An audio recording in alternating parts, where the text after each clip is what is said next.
On va aller sur Moussé Sadaga. Celui-là, il est très...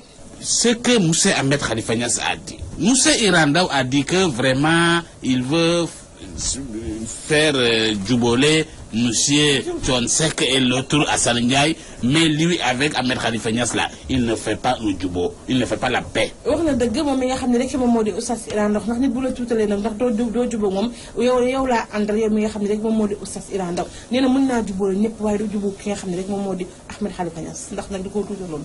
On regarde Iran, un Oustaz qui ne fait pas les hijji. Je vous en prie, élément. dama xam wax ni ki nga xam ni mooy Ahmed Khalifa Niasse bon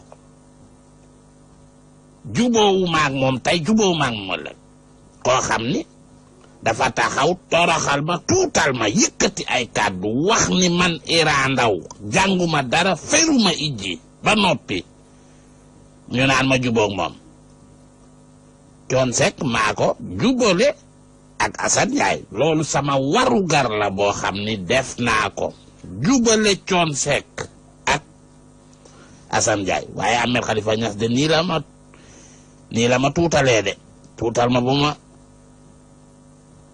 ba ma toll nii la ma tuutalee ba ma doy nii mu ñàkkee ma fayda turaxal ma ba noppi ñu naan naa dem jubóog moom ngandal boppam ba noppi tuutal ma man waaye gars yi jubóo jiw ma waay jubóo maag moom sequ maag moom.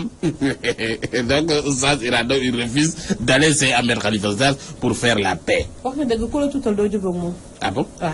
C'est ça votre commentaire sur ça? waaw. On va regarder, il y a 2 vidéos du jour maintenant.